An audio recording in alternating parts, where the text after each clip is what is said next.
దిల్ రాజు నిర్మించిన ఫిదా సినిమాతో టాలీవుడ్ ఎంట్రీ ఇచ్చిన మలయాళీ ముద్దుగుమ్మ సాయి పల్లవి ఆ వెంటనే అదే బ్యానర్లో మిడిల్ క్లాస్ అబ్బాయి మూవీలో నటించి బ్యాక్ టు బ్యాక్ సక్సెస్ లను తన ఖాతాలో వేసుకుంది. మళ్లీ ఇంతకాలానికి ఇప్పుడు దిల్ రాజు బ్యానర్లో మూవీ చేయడానికి సాయి పల్లవి గ్రీన్ సిగ్నల్ ఇచ్చినట్టు వార్తలు వస్తున్నాయి. బలగం వేణు దర్శకత్వంలో దిల్ రాజు ఎల్లమ్మ చిత్రం చేయడానికి అంగీకరించారు. కానీ ఈ ప్రాజెక్టు పలువురు హీరోల దగ్గరికి వెళ్లినా వాళ్ళు రకరకాల కారణాలతో ముందుకు రాలేదు. దాంతో ప్రస్తుతం తన బ్యానర్లో తమ్ముడు మూవీ చేస్తున్న నితిన్తోనే ఎల్లమ్మను నిర్మించాలని దిల్ రాజు ఫిక్స్ అయిపోయారు. తెలంగాణ నేపథ్యంలో తెరకెక్కబోతున్న ఎల్లమ్మలో టైటిల్ రోల్కు సాయి పల్లవిని మేకర్స్ అప్రోచ్ కాగానే ఆమె అంగీకారాన్ని తెలిపిందని తెలుస్తోంది. నితిన్ సాయి పల్లవి జంటగా నటించే తొలి చిత్రం ఇదే కావడం విశేషం. ఓ పక్క పుష్ప 2 సినిమాకు సంబంధించిన వివాదం వార్తల్లో నానుతుంటే మరోపక్క పుష్ప 2 చిత్రం వైలెంట్గా పాత రికార్డును క్రాస్ చేసుకుంటూ ముందుకు సాగుతోంది. తాజాగా ఈ సినిమా ఇంతవరకు 1705 కోట్ల రూపాయల గ్రాసును వసూలు చేసిందని, అతి తక్కువ సమయంలో ఇంతటి ఘన విజయాన్ని సాధించిన సినిమా ఇదేనని మేకర్స్ తెలిపారు. ఈ మూవీ రిలీజ్ రోజునే 294 కోట్లు సాధించి కొత్త రికార్డును సృష్టించింది. 2 తెలుగు రాష్ట్రాల్లో కంటే ఉత్తరాదిన పుష్ప 2 చిత్రానికి ఆదరణ బాగుంది. మరీ ముఖ్యంగా అల్లు అర్జున్ పై కేసు పెట్టి అతన్ని జైల్లో పెట్టడంతో అతనిపై అనుభూతి పెరిగిందని, దానివల్ల సినిమా కలెక్షన్స్ ఊపందుకున్నాయని హిందీ పంపిణీదారులు చెబుతున్నారు.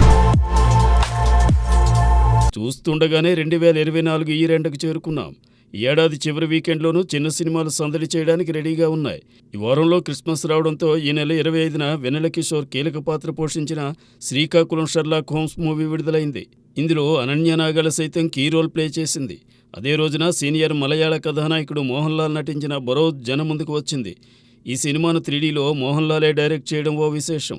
ఇక శుక్రవారం ఏకంగా 5 స్ట్రైట్ తెలుగు సినిమాలతో పాటు ఓ డబ్బింగ్ చిత్రం రిలీజ్ అవుతోంది. ధృవ హీరోగా నటిస్తున్న డ్రింకర్ సాయి, బ్లడ్, కర్ణపిశాచి, లీగల్లీ వీర్, వారధి చిత్రాలు వస్తున్నాయి.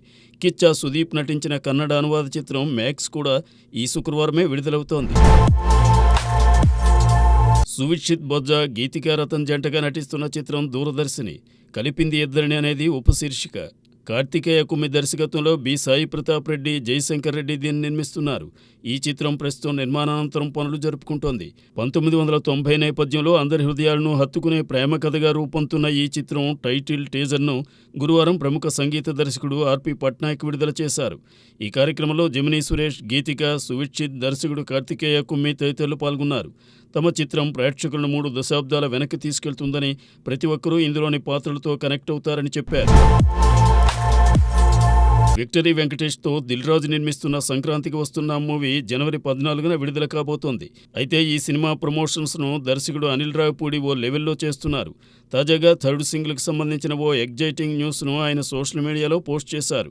దాని ప్రకారం సంక్రాంతికి వస్తున్నాం థర్డ్ సింగిల్ను వెంకటేష్తో పాడించారు. అయితే ఈ పాట బాగా నచ్చేసి వెంకటేషే స్వయంగా తాను పాడతానని అనిల్ రావిపూడిని హింసించినట్టుగా ఈ వీడియోను రూపొందించారు.